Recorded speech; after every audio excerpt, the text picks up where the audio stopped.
questions from the audience to one of the presenters? Well, I have a question for you, Ms. van der Alst. We are all dying to know, when are the data coming out from the Nelson trial? That's a big question. The only answer can be within years. We are very busy with collecting all data, but the registration linkages have a delay. So we are busy, and we hope that within years is definitely, but whether it is 2017 or 18, we don't know exactly at this moment. Okay, so we can't hope before Christmas then? I can say I don't know. I don't really know, so I can say everything. I don't really know, but we are working hard to come up as soon as possible. I have a question for Dr. van der Alst. Unless I misunderstood your point, are you saying that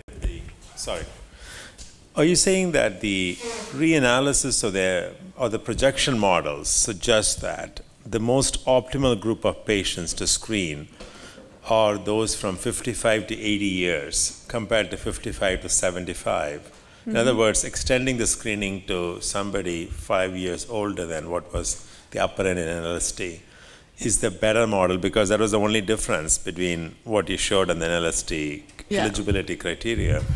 Intuitively, it makes some sense. It also is a question, it's also problematic. Median age of lung cancer is 70, so obviously you may pick more. But also at 80 years, are the risk outweigh the benefits? So I have a hard time wrapping my arms around that. Yeah. I understood your question. Yeah, it's true that expanding the age until 80 years, the ratio in harms and benefits was better. So it was not the cost effectiveness, especially, but the terms of harms and benefits. So yeah, it's true, and it's a modeling study. So they have scenarios and through modeling. So yeah, the answer is yes. By expanding the screening age to 80, it was a better scenario, more optimal. Yeah. Can I just make a follow-up comment? So what really matters here is, because at 80 years, you really have a lot of comorbidities. Mm-hmm. And in fact, consistently studies have shown that post-operative chemotherapy increases mortality, even in early stage patients at age 80. Yeah. So while the prevalence may drive this, the comorbidities are not taken into consideration. That dictates, clinical practice. So this has to be validated if ever such a thing could ever happen. But we just have to be careful about it. Right? Yeah, and of course, more analyses are needed, but I cannot summarize all of the modeling trial, but they have taken into account a lot of aspects. So it was, the scenarios were, more or less complete scenarios, but of course there are still unanswered questions about that, but then we first need more data about that. So this is a bit counterintuitive if you think about the older you get, the higher possibly the operation risk is. So I wouldn't have expected that. That's very interesting. Yeah, please. I have also a question for Carlijn, actually.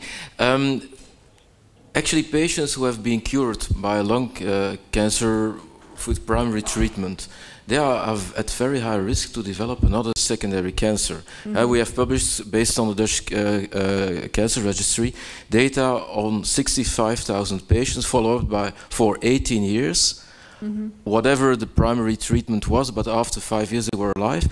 And the risk to develop a new primary cancer is about 2 to 4%.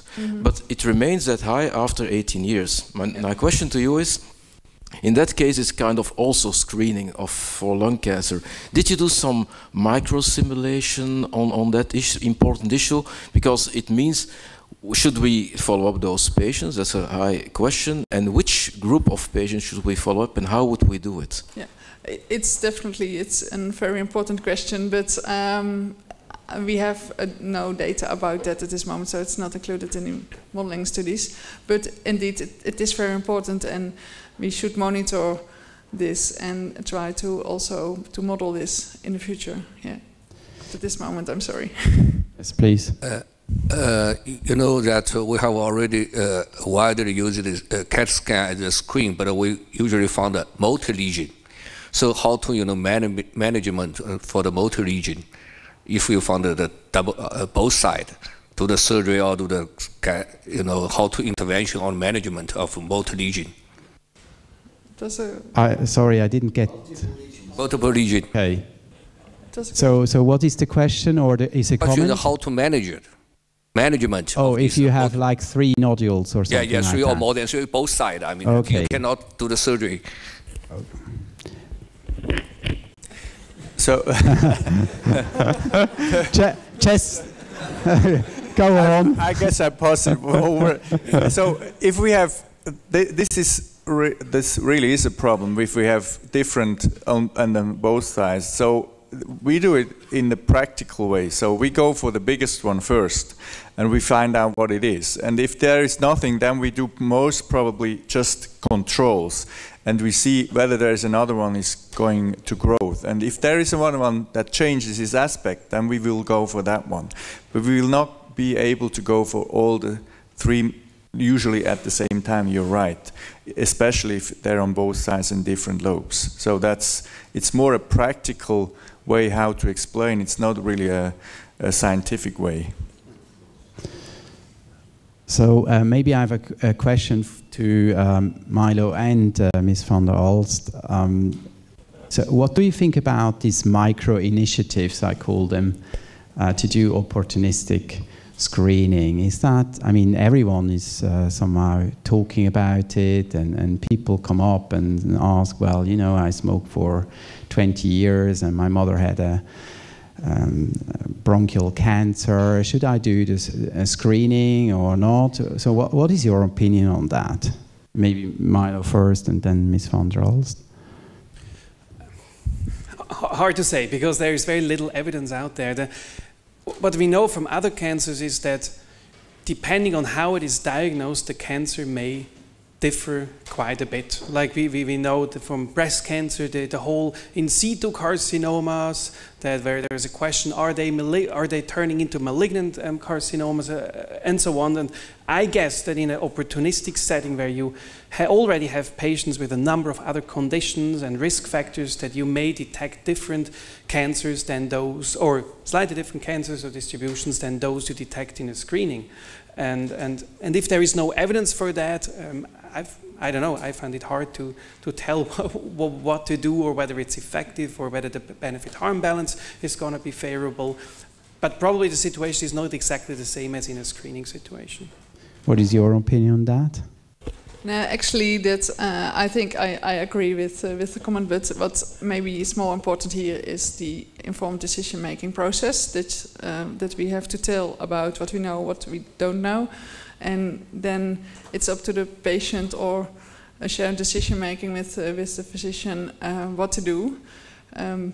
But I think that's the only thing we can do now. Okay, yeah, I'm sure there are some thoughts about that in the audience.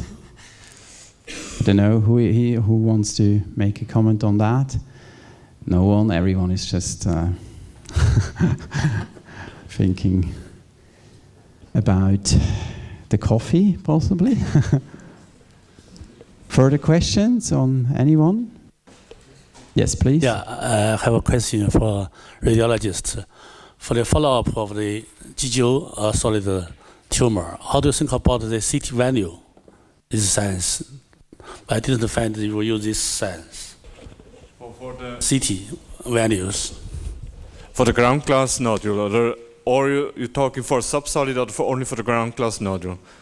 If you have the ground glass nodule, I am just using the diameter.